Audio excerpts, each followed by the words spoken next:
ছোট ছোট বাচ্চা বাচ্চা, বাপ দাদার নাম নাই, কেউ চিনে না, রাস্তার ছেলে, হয়তো বা পকেট মারছিল একটা রেলওয়ে স্টেশনের, সে আইসা এই সমন্বয়ক হয়ে কেস দিয়ে দিতেছে। আমি চ্যালেঞ্জ করলাম, আমি নাম কইমু যে কারা কারা এই করতো, রাস্তার ছেলে কারা কারা ছিল, এরা কোনোদিনই কোনো দল করে নাই। এখন আইসে কারণ সমন্বয়কের তো কোনো লোক নাই, তারা যায় একটা জায়গাতে জেলায় গিয়া দেখে ছেলে পেলেরা আছে, তুই কি আমারে বানান সমন্বয়ক, আমি ওই তো সমন্বয়ক, এ কি, এটা তো কুজল হয় না, আমাকে মেরে ফেলতে পারবেন গুলি করিয়া। 3টা জেনারেশন নষ্ট করে ফেলতেছে, 3 জেনারেশন নষ্ট হয়ে যাচ্ছে সমন্বয়কের নামে, ছাত্র রাজনীতির নামে। যারা ঢিলা ইট দিয়া শিল্পকলার ভিতরে সবার মাথায় টুপি আছে, তাদের মুখে কি স্লোগানটা নাই বা বললাম, আমি শেখ হাসিনার বিরুদ্ধে যে ফাইট করছি একা 50%, আর যারা আমারে বকেন তারা 600 মিলে 500 মিললেও আমার 25% হবেন না। নির্বাচনের কথা বললেই বলে ভারতের দালাল, নির্বাচনের কথা বললেই বলে এই তাড়াতাড়ি ক্ষমতা দখল করে লুটপাট করতে চায়, 2 সাপের 1 বিষ, নৌকার দানের শেষ। অথচ নির্বাচনের জন্যই কিন্তু এদেশে যুদ্ধ হয়েছিল। নির্বাচনের রায় মানে নাই ইহিয়া খান, একটা ভোটের রায় মানে নাই বলে 30 লাখ লোক মারা গিয়েছিল। এখন নির্বাচনকে এত হালকা করে দেখতেছে, নির্বাচন না হলে কে বাংলাদেশের মানুষের মূল নেতা এইটা বেরিয়ে আসবে কিভাবে, কে বাংলাদেশের মানুষকে লিড করবে? বাড়ির মালিক তো 18 কোটি মানুষ, তাদের যদি নির্বাচন দিয়ে তাদের নেতা নির্বাচন না করে, তাহলে কিভাবে মানুষ বুঝবে কারা এই দেশ লিড করবে? আমি ফজলুর রহমান, আরেকজন আব্দুল আলী, আরেকজন সলিমুদ্দি, একজন 18 বছরের বাচ্চা নাকি একজন 80 বছরের বৃদ্ধ, কে লিড করবে দেশকে? এটা তো ডিসাইড করতে হবে ভোটের মাধ্যমে। সেই ভোটের কথা বললেই না না না না, ভোটের সময় তো আইসে না, 3, 4, 5 বছর 7 বছর লাগবো। এই দেশটা দিয়ে ষড়যন্ত্রের দিকে আগাচ্ছে, এই ব্যাপারে তো আমার কোনো সন্দেহ। এই কথা বললে পরে দেখবেন কালকে মালয়েশিয়া থেকে একটা দাড়িওয়ালা ছেলে, কি তার বাপের নাম, কি তার কোথায় তার বাড়ি, কি করে তারা, কোত্থেকে আসলো, বগা কি তাদের বাংলাদেশ সম্পর্কে কন্ট্রিবিউশন তাদের, কিন্তু আমার 14 পুরুষ বইকে উদ্ধার করে ফেলবো আমাকে। আমি কি খারাপ কথা বলতেছি? আপনাদের এই যুক্তি তাকে যুক্তি দিয়া বলেন।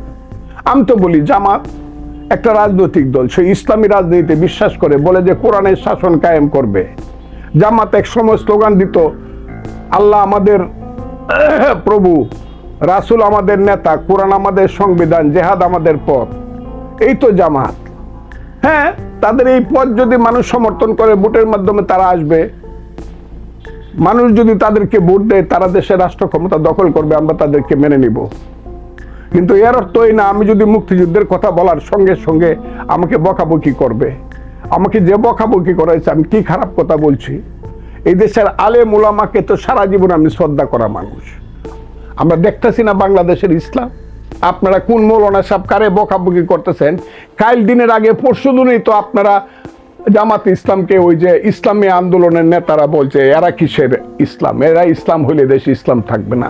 এইগুলো তো ওই আপনাকে কৌমি ইসলামের সঙ্গে আলিয়ার ইসলামের ডিফারেন্স, এগুলো তো হইতেছে। আমরা তো এর মধ্যে যাই না, আপনাদের সবাইকে আমরা শ্রদ্ধা করি, কিন্তু আমরা যদি বলতে চাই যে আপনারা যা করতেছেন ইসলামের নামে, যে সুরে আপনারা বক্তৃতা করেন, যে সুরে, যে কণ্ঠে, যে মেজাজে, যেভাবে কথা বলতেছেন, এইভাবে বলে মানুষ, এইভাবে কথা বলে আপনারা ইসলাম করবেন। ইসলাম তো শান্তির ধর্ম, ইসলাম তো মহান ধর্ম, ইসলাম মহাসাগর। কাজে ইসলামের নাম যারা এইখানে শুধু নিজেদের রাজত্ব কায়েম করতে চান, ওই আমাদেরকে বুঝাইতে চান ইসলাম, অনেক কথা বলেন। ওই যে আলহামদুলিল্লাহর অর্থ নাকি ফজলুর রহমানরা জানে না, আমি বলে দিলাম আলহামদুলিল্লাহ। পয়লা কথাটা হলো আলহামদুলিল্লাহি রাব্বিল আলামিন। ওই বলে নাই তো আলহামদুলিল্লাহি রাব্বিল মুসলিমিন। রাব্বিল মুসলিমিন তো বলে নাই। আল্লাহ বলছে আমি সমস্ত বিশ্ব ব্রহ্মাণ্ডের প্রভু। আর আল্লাহ সমস্ত বিশ্ব ব্রহ্মাণ্ডের প্রভু বলে এদেশে হিন্দু থাকবে, মুসলমান থাকবে, বৌদ্ধ থাকবে, খ্রিস্টান থাকবে, সব ধর্মের মানুষ থাকবে, সবাই যার যার ধর্ম পালন করবে, আমরা কেউ কাউকে বাধা দিব না। আমি তো সেই কথাটাই বলতে চাই, কেউ কাউকে বাধা দিব না। বলেন সংস্কৃতিতে বাধা দিতেছি না। আমি যেখানে বৈশাখ কথা বলতেছি, এর থেকে মাত্র 20 গজ দূরে হইলো আপনারা দেখেন, তার নাম হলো শিল্পকলা একাডেমি। গত 6 মাস যাবৎ শিল্পকলা একাডেমিতে কোনো গান হয় না।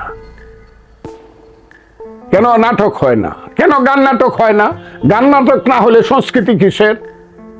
এখানে এসে ঢিলায় কারা? আমি তো দেখছি যারা ঢিলা ইট দিয়া শিল্পকলার ভিতরে সবার মাথায় টুপি আছে, তাদের মুখে কি স্লোগানটা নাই বা বললাম? আপনারা তো বলে না সংস্কৃতি সবাই করতে পারতেছে, আমরা কাউকে বাধা দেই না। আপনার ওয়াজ মাহফিল করবেন। আমরা দেখতেছি মানুষ ওয়াজ মাহফিলে কি করতেছে, এখন সব বুঝতেছি, আপনারা বুঝতেছেন। এখন আমাকে বকা দিতে পারেন 500, কিন্তু এই দেশে এখন তো কিছু করারই কেউ সাহস পাইতেছে না।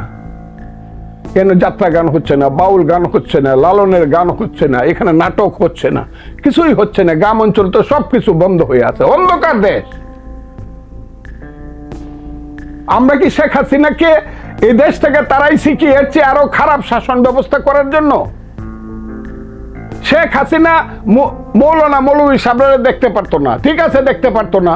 আবার আপনারা গিয়ে তো শেখ হাসিনার পায়েই তাকে গিয়া কৌমি জননী কইয়া তার পায়ে ধরে সালাম করছেন। শেখ হাসিনা মৌলানা মৌলভী সাহেবরা দেখতে পারতো না, তাদেরকে ওয়াজ মাহফিল করতে দিত না, তাদেরকে কিছুই করতে দিত না। আপনারা তো অন্য ধর্মের লোকজনকে দিচ্ছেন না, অন্য দলের লোকজনকে দিচ্ছেন না। কেন দিচ্ছেন না? অন্য দল বলতে আমি আওয়ামী লীগ বলছি না, আওয়ামী লীগকে দেওয়াই যাবে না, আমি বলে দিলাম তো। আবার আমারে কই না যে আমি আওয়ামী লীগের দালালি করতেছি। আরে আমি শেখ হাসিনার বিরুদ্ধে যে ফাইট করছি একা 50%, আর যারা আমারে বকেন তারা 600 মিলে 500 মিললেও আমার 25% হবেন না। কাজে আমি ওদের করতেছি না।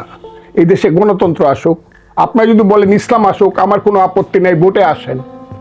আমি বলবো গণতন্ত্র আসুক, ভোটে আসেন। আপনারা যদি বলেন ইসলামিক শরিয়া আইন করবেন, আমার কোনো আপত্তি নাই, ভোটে আসেন। আমি বলবো না, আমি শরিয়া আইন চাই না, আমি এই দেশে আধুনিক সমাজ ব্যবস্থা চাই। আমি এই দেশে মানুষের পেটের ভাত পরনের কাপড় চাই।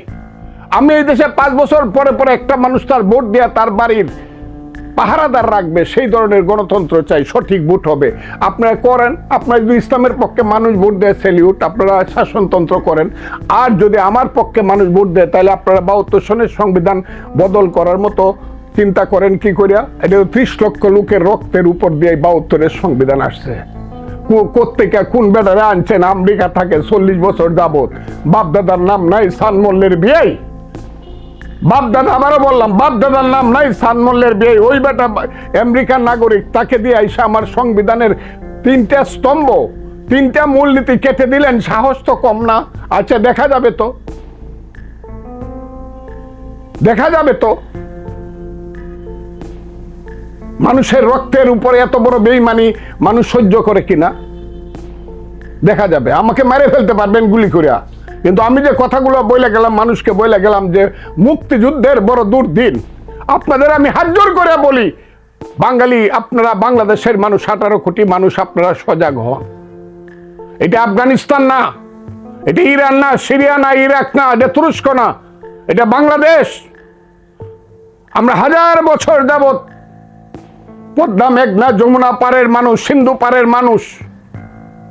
আমরা 1000 বছর যাবত হিন্দু নয়, ওরা মুসলিম, জিজ্ঞাসে কোন জন, কান্ডারি বলো, ডুবিছে মানব সন্তান আমার মার। ধর্মনিরপেক্ষতা, অসাম্প্রদায়িকতাকে অবলম্বন করে এই ভারতবর্ষে বাস করেছি। ব্রিটিশরা এসে কিছুদিনের জন্য আমাদের মধ্যে দ্বন্দ্ব সৃষ্টি করে ভারতবর্ষ ভাগ করেছে, বাংলা ভাগ করেছে, দেখছি ইতিহাস। এর বাইরে যারা কথা বলতে চান তারা মানুষের কাছে যান, আমিও যাব তো, আমিও যাব, আমার দলও যাবে। যে এই দেশে মুক্তিযুদ্ধ চাই নাকি 47 চাই, যান। যদি মানুষ 47 চায়, যান না 47। কিন্তু এর বাইরে যাওয়া যাবে না। এই দেশে 18 কোটি মানুষের দেশ, দেশটা মানুষের।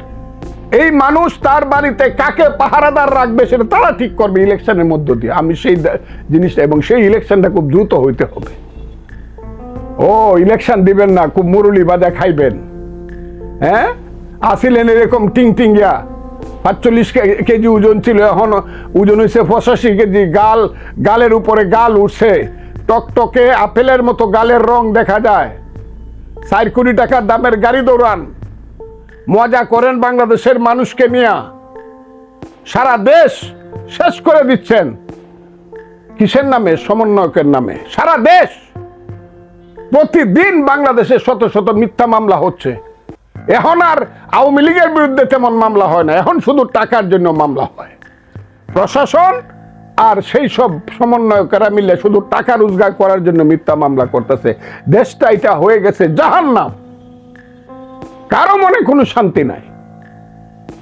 আওয়ামী লীগের বিচার হোক, শেখ হাসিনার বিচার হোক, যারা অন্যায় করছে তাদের বিচার হোক। আমি তো না করি না, কই বিচার করেন না কেন?